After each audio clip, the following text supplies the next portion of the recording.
Ibn Usaymin rahmatullohi alayhi shogirdlaridan biri o'zining hayoti haqida gapirib aytadiki, Jamiatul Islomiyaga o'qishga kirgan vaqtimda somalilik kishi ta'til uchun bordim. Bir yilda bir ta'til bo'ladi.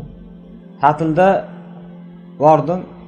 Borganimda dadam birinchi so'ragan savoli, o'g'lim Qur'onni qanchada bir xatm qilyapsan? Men bir haftada bir xatm qilyapman.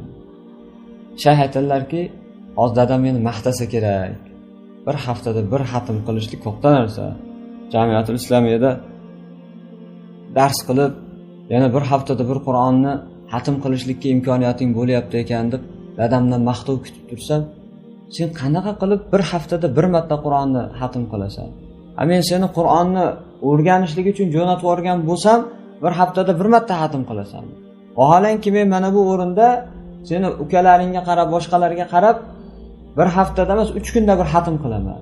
Seni asosiy ishing Qur'onni o'rganish bo'lsa, shuning uchun ketgan bo'lsang Madinaga, qanday qilib sen bir haftada bir marta Qur'onni xatm qilasan? Qanday qilib deydi, bir marta Baqarani o'qisang bugun deydi. Bir haftadan keyin o'qiysan ekan. Vaqtingni qizg'onmaysanmi?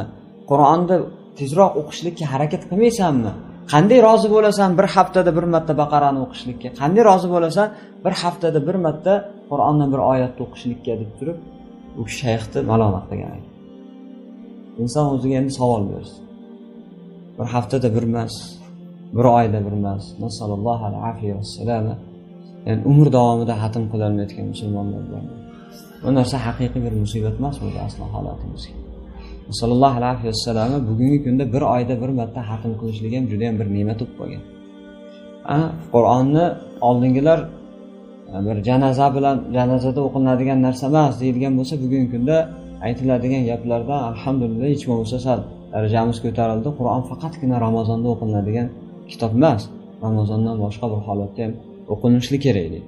Shuning uchun ulamolar aytadiki, qalbi sof bo'lgan kimsa Qur'onni o'qishlikdan to'ymaydi. Wala yahlaqu an kasratir rabb. Alloh subhanahu va taolo Qur'onni shunday qilib nozil qilganki, wala yahlaqu an kasratir rabb. Uni takror o'qishlik bilan inson zerikmaydi. Takror o'qishlik bilan eskirib qolmaydi, zerikmaydi. Har o'qiganingizda yangi ma'no chiqib kelaveradi. Alloh subhanahu va taolo shunday qilib yaratgan.